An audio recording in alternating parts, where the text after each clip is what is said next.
موسم گرما چند قابل غور پہلو۔ دنیا میں گرمی کی شدت آخرت کی گرمی کی شدت یاد کرانے کا سبب ہونا چاہیے۔ نبی صلی اللہ علیہ وسلم نے فرمایا، تمہاری یہ آگ جسے تم جلاتے ہو جہنم کی آگ کے 70 حصوں میں سے صرف ایک حصہ ہے۔ اور قرآن مجید میں ہے کہ اہل جہنم بدترین لو، کھولتے ہوئے پانی اور شدت حرارت سے سیاہ دھوئیں میں ہوں گے۔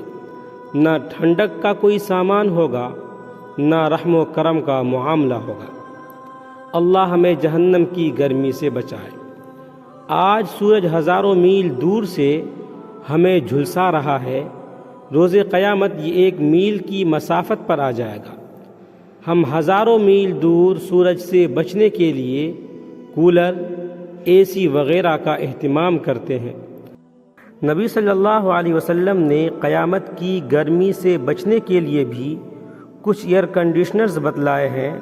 معروف حدیث ہے کہ 7 قسم کے لوگوں کو اللہ عرش کے نیچے اپنے سائے میں جگہ دیں گے۔ یہ قیامت کے دن کام آنے والے 7 اے سی ہیں۔ ان 7 میں سے کسی ایک کا اہتمام تو کرنا چاہیے کہ نہیں۔ نبی صلی اللہ علیہ وسلم کے دور میں کچھ لوگوں نے گرمی کی شدت کا بہانہ بنا کر جہاد سے پیچھے رہنا چاہا تو اللہ تعالیٰ نے فرمایا، کہہ دیجئے جہنم کی آگ کہیں زیادہ گرم ہے۔ آج بھی بہت سے مسلمان گرمی کو بنیاد بنا کر کئی اعمال جیسے باجماعت نماز، روزہ، پردہ چھوڑ دیتے ہیں۔ انہیں سوچنا چاہیے کہ جہنم کی آگ کہیں زیادہ جلانے والی ہوگی۔ جو اللہ موسموں کو بدلتا ہے وہی حالات کو بھی بدلتا ہے۔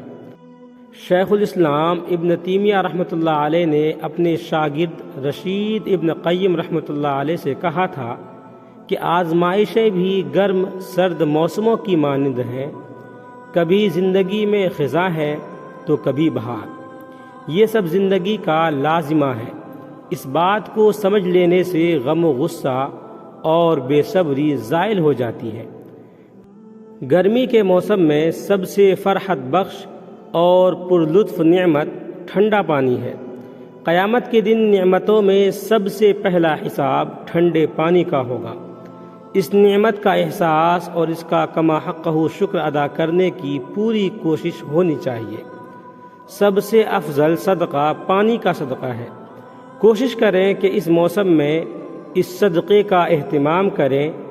بڑے پیمانے پر جیسے نہر جاری کروانا، کنواں کھدوانا، فلٹریشن پلانٹ لگوانا، کولر نصب کروانا وغیرہ۔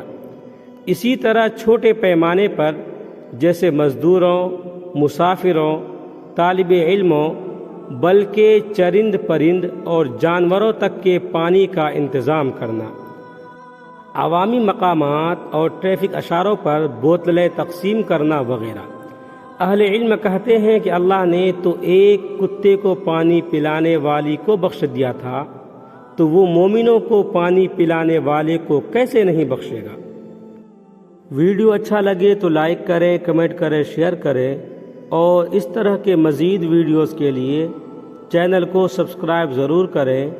آپ تمام ہی ساتھیوں کا بہت بہت شکریہ ہوگا۔